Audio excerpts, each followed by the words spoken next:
Perspective is an interesting concept for everyone.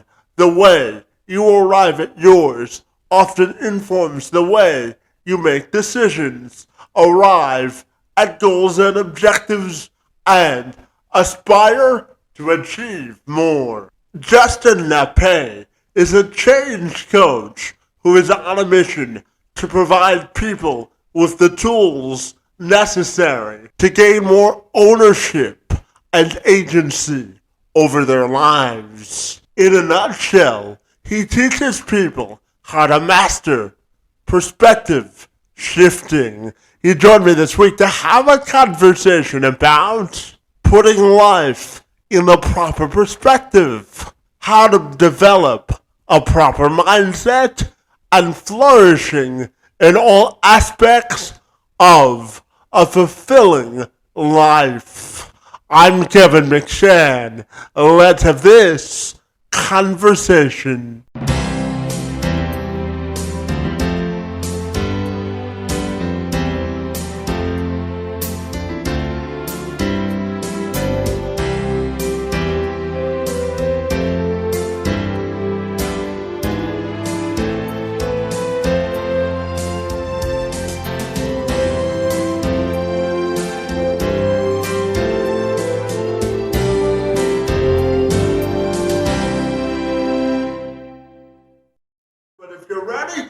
Welcome you to the program, and I'm super excited to learn all about your interesting and dynamic life. Great to see you this morning, Justin, and thank you so very much for being here. Thank you. No, thanks for having me. So, Justin, I know that you're on a mission to help people gain more ownership over their lives. So I'm wondering if you can tell me all about the great work that you do, buddy. Sure. A lot of it has got to do with the way that we think. Usually creates a type of perspective of, if we feel that we have control over what's going on, or there's something for us to do, and there's an ability for us to actually do an action, it actually gives us focus. It gives us a feeling of power, and it helps us to be able to relate better. So there's this idea of like raising your skills with regard to how much you can control. And we see this in sometimes in a negative way with people who, let's say, go to the gym and they over exercise and they usually push themselves too hard. And there's a sense of control that we can get with our physical environments that doesn't match our emotional environments, or let's say our intellectual environments. And so really helping people to understand what areas they can take control in, with first understanding, well, what's going on and where can we actually influence the particular situation or the particular context. So that's what I help people do, is really stop, observe, deconstruct the particular environment, and then determine what are their resources that they've got. Because in some cases, a diamond is just a stone, and in other cases, a diamond is something that you can use to purchase something with. So whatever that resource is, for some people, that could be, something that they consider a weakness. In a lot of contexts, could be a great asset. Yeah, absolutely. And as a follow-up to that point, Justin, I'm curious to ask you, how do you think people, and when you work with people, how do you think they can put life in the proper perspective? I think the easiest way to say this, it's a great question, is there a proper perspective for life? And I'm a huge believer in the process rather than the destination. The process of consistently, categorizing something is what our brains naturally do. Like, we label things. This is good. This is bad. This is something I like. This is something I don't like. And the proper perspective is understanding that these things will shift and change. And I think I've seen a lot of results, and I think personally that it serves people better to constantly reevaluate this idea and look at things and say, does this serve me or does this not serve me? So I love coffee, but does coffee serve me? No, not really at the moment. Okay, well, let me change my perception, my understanding of coffee.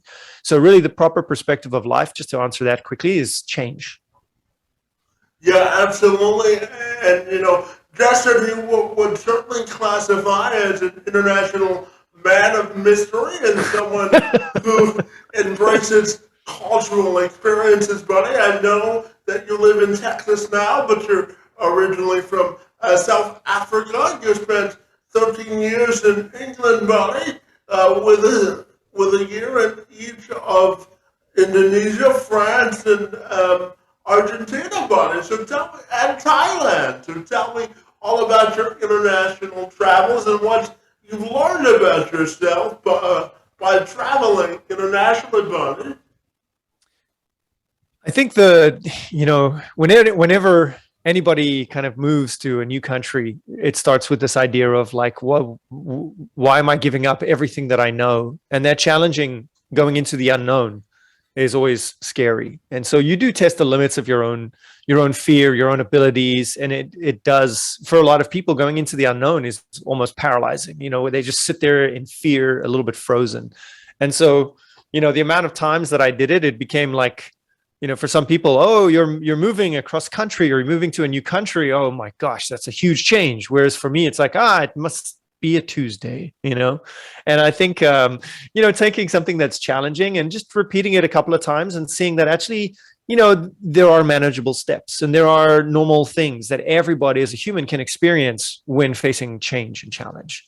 And so like, I think that was one of the biggest things where before, let's say moving to Indonesia, I saw danger around every corner, or, I saw, people trying to take advantage of me everywhere.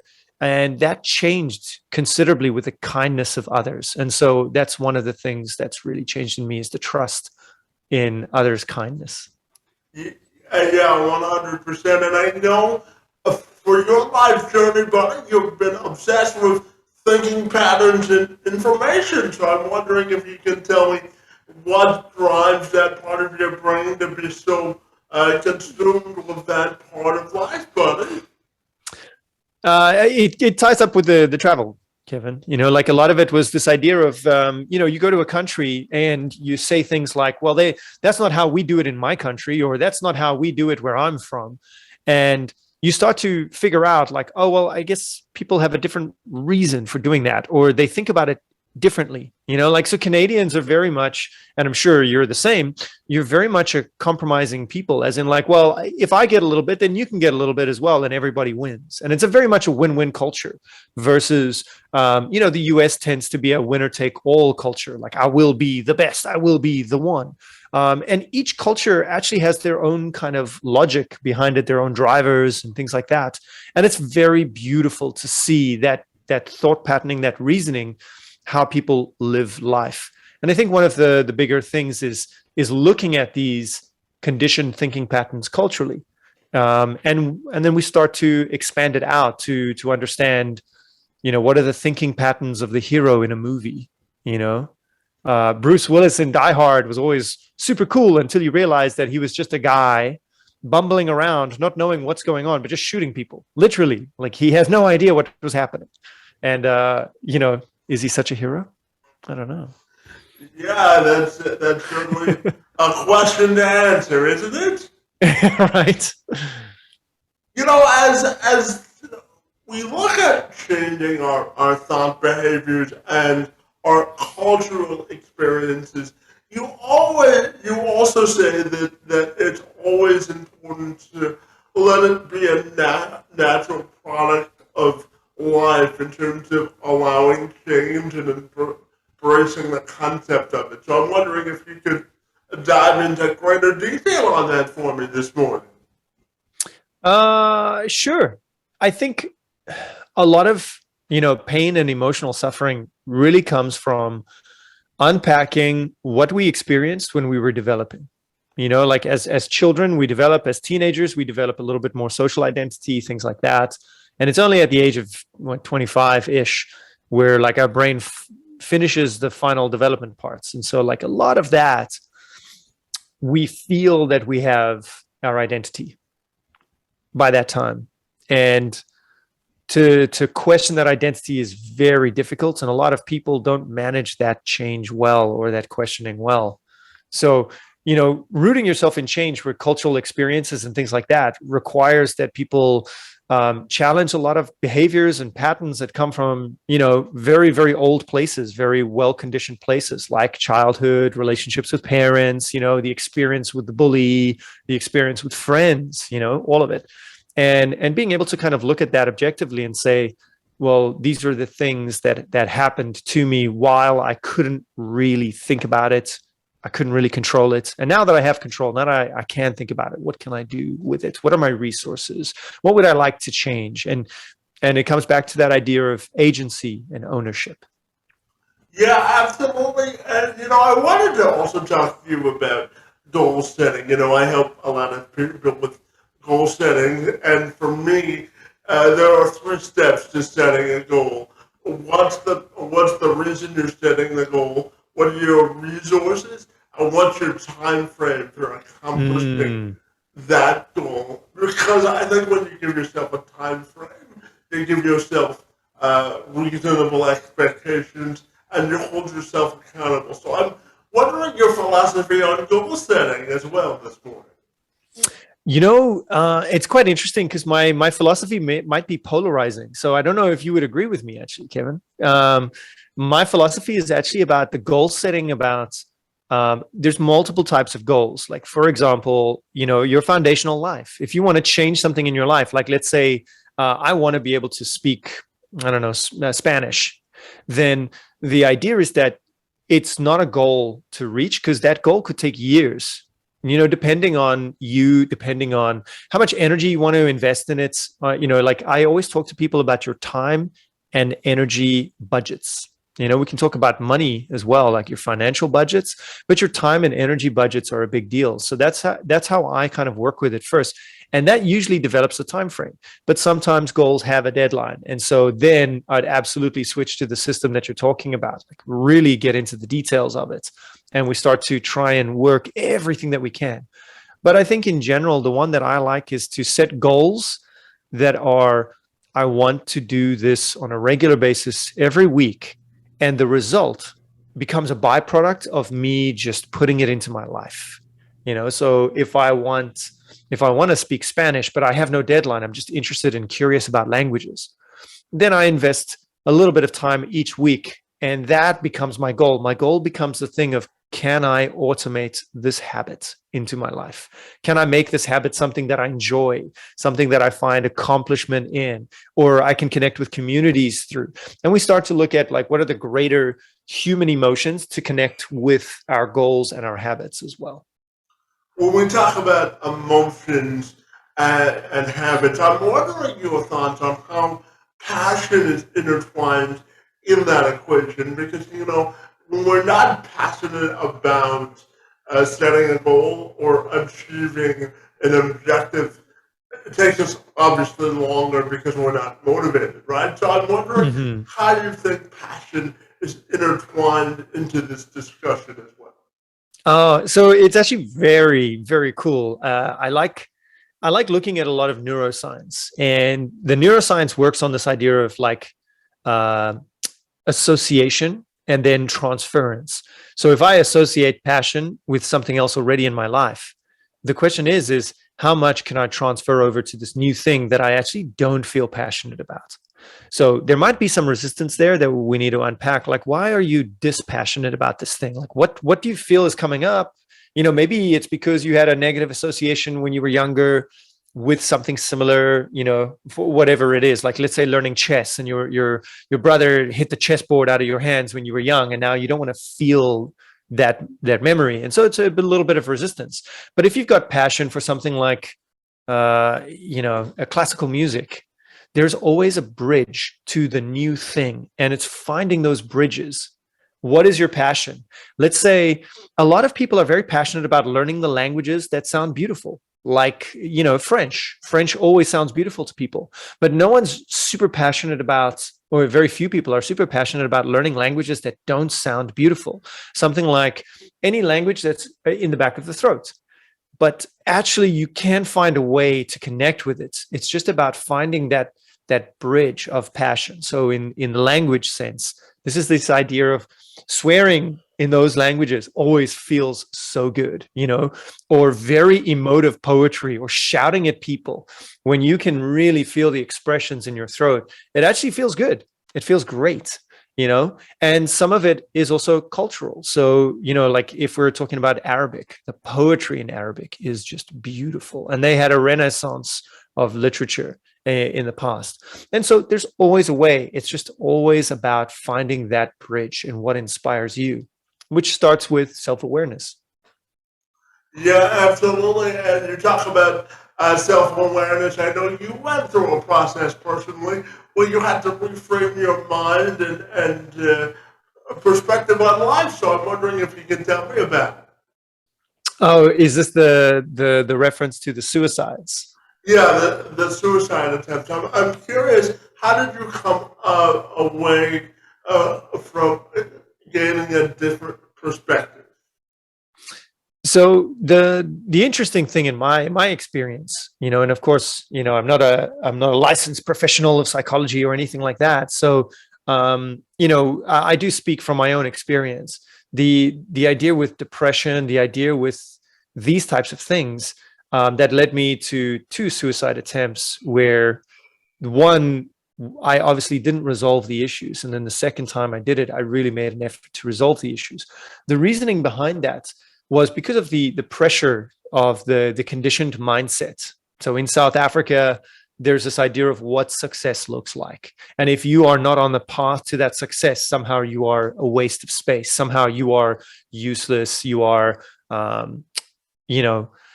just not worth it. Not enough is the term I was looking for. You're not enough. And I got to that place where, I was telling myself that I was not enough. And when you get there, you reframe it. And the way that I reframed it was to say, like, well, so what if I'm not enough? Let me find a place where I can help people anyway. And I made it about others. So the reframe for me that really I preach a lot, that comes through a lot when I work with people, is the idea of, if you want to get out of your own head, then go and serve others. And there's a lot of data to support this as well. If you want to feel better, spend time and energy really trying to improve life for someone else. And it's not a way to bypass your own problems. Like, you do need to deal with your own issues and things like that, and work through that type of stuff. But it's a great little hack, to be able to help other people, as a way of making sure that you get out of your own head. Yeah, and I know for you, Bobby, that you achieved a master's degree without an undergraduate degree at the age of 34. So tell me about that level of motivation and what drove you to such higher heights, buddy, at such a young age. A lot of it was also not a feeling of not enoughness. In South Africa, it's also this concept that university education you have to pay for out of your own pockets, and my family wasn't. Well, we didn't have the funds or the money to send me to any universities. So I traveled instead. And when most people were finishing their university degrees, I was in London washing dishes, for example. I worked in kitchens a lot because I didn't want to talk to people. And so eventually, when I had the opportunity, I was faced with this idea of, I need to put something behind my name. I don't feel like I have enough authority. And of course, once I got my master's degree, I saw that was nonsense. And I'm like, it doesn't matter. These things behind you don't matter. What matters is your experience and how much you can help people. But it was a great experience. And going through that process, I realized that an undergraduate degree versus a master's degree, the master's degree is actually offered to professionals. Most people don't know, but if you can show 10 years experience in a particular field, you can bypass the undergraduate degree and go directly to the master's degree. And that's what I was interested in, because the undergraduate degree was stuff that I already knew. It was stuff that I had read before out of my own passions, my own curiosities. And so the master's degree came along, and I was presenting at language teacher conferences, international ones, next to my professors. So I knew a lot of the stuff that they were talking about. They were much more technical than I was, but I came from a place of experience. So I definitely didn't see it as something that was particularly challenging. The biggest hurdle between you and me was the academic style, and I wasn't used to that because I didn't come from an academic background. But the rest of it was stuff that had been around. And if you had a natural learning curiosity, a natural passion, it's stuff that you would have read about anyway. Mm-hmm. And tell me, Justin, I'm curious to ask you about how we can make sure that people are more relatable in the sense of understanding that sometimes when we have communications, we will have disagreements, but we can meet people sort of on the level where they are and still have constructive conversations. If we disagree with that person, or if we agree, how can we come to a better sense of a human consensus, I guess, if that makes sense? No, it does. It does. It's actually something that I've worked with a few people around is this sense of communication, and from both sides of it, what you put down and what you're picking up. And I think one of the biggest things is to understand in the West nowadays, we've got this concept, which is like the power of words. You need to choose your words carefully. And I believe in rather the power of meaning over that. Don't choose your words carefully, but instead understand what is the meaning that you're conveying and what is the meaning that this person is conveying. So if a person says, shut up, I don't want to talk, they're not being malicious. They're being protective, and they're communicating that it's painful. And if we understand that, if we take that meaning from it, and so it's basically learning to translate people's words into feelings. And that's something that I do a lot, is, being able to translate their words into feelings also means that you need to understand, well, how do different people translate different emotions into vocabulary? And that's, I think, one of the biggest things is, number one, don't assume that people are malicious, because people are not. Most humans are, when they seem malicious, they're just actually looking to make themselves feel better. It's usually because there's some pain there as well. So that's point number one. And I think that point number two is the idea of most people just don't know how to communicate, how to get their needs met. And that's a big deal. That's a huge deal, because that could absolutely dissolve a lot of conflict. Yeah, and to that point, Justin, I do. So I have a lot of passion for developing an inclusive culture for folks with disabilities, because, as you know from doing your research on me, I was born with cerebral palsy. So I'm all about promoting diversity, equity, and inclusion. So in that sense, how do you think we can develop a more inclusive societal existence for individuals with disabilities? I think a lot of people, when you talk about like inclusion, a lot of it has to do with exposure and knowledge. And people are usually scared of things that they're not, experts at. They don't like to go there because nobody likes to feel like the newbie. Nobody likes to feel like the amateur. And really, that's where the spirit of learning and passion grows from, is exposing yourself to things that you're not good at. I do think that when we talk about business and employers, there's something that you said in one of your other videos that really caught my attention, which is that, businesses are missing out on an incredible opportunity with inclusion of people with disabilities in the workplace. And I couldn't agree with you more. And I think that a lot of businesses are scared about, or fearful about the cost benefit relationship. Like, what's the dependability, or what can I expect? What do I need to do? Like, oh, I don't want to mess this up, and there's a lot of resistance there in terms of things that they need to address, exposure, things like that. So I think that it starts with a conversation. It starts with more exposure. It starts with, putting people in front of you. A lot of it has just got to do with the people who make the decisions. Usually, if they are, pro inclusion for people with disabilities, it's the idea that they've had experience with people with disabilities and they know how to frame and understand, what are the needs that the business needs to bring, as well as then what are the expectations that the business can also put on the worker. I think it's just a simple matter, very simply put, of increased exposure, especially at the beginning stages for it. And as well as good communication of, what a person's needs are, what the business's needs are, as well as how to operate, the knowledge of how to operate. Other than that, I don't really see any big issues that are coming up. It's really just got to do with exposure. And most people, once they've had that initial exposure, which could be a little bit scary, the first time that you, let's say, you are the fourth person that I've met, that I've made friends with cerebral palsy. And so the first time that I didn't know how to act, because it was out of what was normal for me. Like, what am I supposed to do? How am I supposed to, interact with a person with cerebral palsy? And it took time. It just took time to overcome that and be like, I'm not doing anything wrong by asking these questions as well. Yeah, I couldn't agree with you more in the sense that I always tell people that if you don't know, ask the questions, because an increase in education also leads to an increase in understanding as well. Exactly.